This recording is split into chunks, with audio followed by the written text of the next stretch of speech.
జై శ్రీరామ్. అందరికీ నమస్కారం. ఈరోజు నేను నాగిరెడ్డిపాలెం వెళ్ళాను. అక్కడ ఇదివరకు వెళ్ళినప్పుడు శివలింగాల దర్శనం చేసుకున్నాను. నాకు ఇప్పుడు కొత్తగా కనిపించింది స్ఫటికలింగం ఒకటి. అంతేకాకుండా అమ్మవారికి ఎన్ని రకాల అవతారాలు ఉన్నాయంటే నిజంగా నాకు కూడా తెలియదండి. ఫస్ట్ టైం చూస్తున్నాను అమ్మవారు ఇన్ని రకాల అవతారాల్లో కనువిందు చేయటం అనేది. ఒక్కొక్కటి ఒక్కొక్క అద్భుతంలా ఉంది నిజంగా. మనకి తెలిసి అమ్మవారి అవతారాలు 9, 18 ఉంటాయి. కానీ ఇక్కడ ఎన్నో అవతారాలండి. ఒక్కొక్క అవతారానికి ఒక్కొక్క పేరు. ఆ మహిమాన్వితమైన పేరు తలుచుకుంటూనే ఒళ్ళంతా పులకరించిపోయింది. అమ్మవారు ప్రతి బింబము కూడా ఎంత అందంగా ఉందంటే చూపర్లను ఆకట్టుకునే విధంగా అందంగా చెక్కారండి. అసలు అమ్మవారి రూపం చూస్తుంటే కళ్ళ ముందు అమ్మవారు సాక్షాత్కరించారా అన్నంతగా కట్టిపడేశాయి. నిజంగా ఒక్కొక్కటి ఒక అద్భుతంలా ఉంది. చుట్టుపక్కల మొత్తము అన్ని అమ్మవారి అవతారాలే. నిజంగా ఇన్ని అవతారాలు అమ్మవారి చూడటం మొదటిసారి. చాలా చాలా చాలా అద్భుతంగా ఉంది. ప్రతి ఒక్కళ్ళు తప్పకుండా నాగిరెడ్డిపాలెం వెళ్ళినప్పుడు శివలింగాలతో పాటు కొన్ని వేల శివలింగాలు, ఒకదానిని పోలిన శివలింగం ఒకటి ఉండదంటండి. ఒక్కొక్క దానికి ఒక్కొక్క ప్రత్యేకత ఉంది.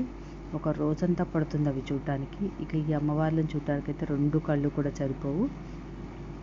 కుటుంబ సమేతంగా వెళ్ళి ఈ అమ్మవార్ల దర్శనం చేసుకొని ప్రతి ఒక్కళ్ళు కూడా జీవితంలో ఒక్కసారైనా ఇలాంటి స్థలాలకు, పుణ్యక్షేత్రాల్లో వెళ్తూ ఉంటే పిల్లల్లో కూడా ఆధ్యాత్మికాన్ని పెంపొందిస్తూ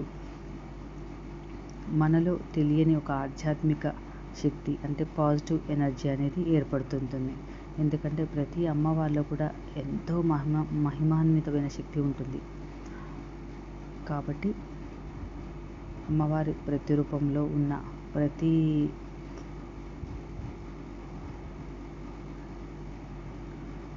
ఒక్కొక్క రూపము ఎంత అద్భుతంగా రూపొందించారో వాళ్ళు. చాలా చాలా బాగుంది. అన్నీ ఒకే దగ్గర చూడటం అనేది ఇంకా అద్భుతంగా ఉంది.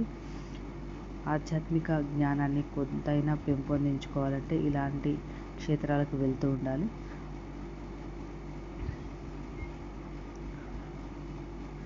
అమ్మవారి రూపం అనేది అత్యద్భుతం. 2 కళ్ళు సరిపోవండి ఇంతమంది అమ్మవార్లను చూడటానికి. జన్మ చరితార్థమైందని చెప్పాలి. అందుకని తప్పకుండా ఈ ఆధ్యాత్మిక క్షేత్రానికి వెళ్ళండి. కుటుంబ సమేతంగా అమ్మవారిని దర్శించుకోండి. శివలింగానికి కూడా అభిషేకం చేయొచ్చు, శివలింగానికి సేవ చేయొచ్చు. అంతేకాకుండా అక్కడ అద్భుతం ఇంకోటి ఏంటంటే బంగారపు శివలింగం, 2 అడుగుల బంగారపు శివలింగానికి మనం కూడా పంచామృతాలతో అభిషేకం. చివరిగా గాయత్రి మాత దర్శనంతో జన్మ చరితార్థమవుతుంది.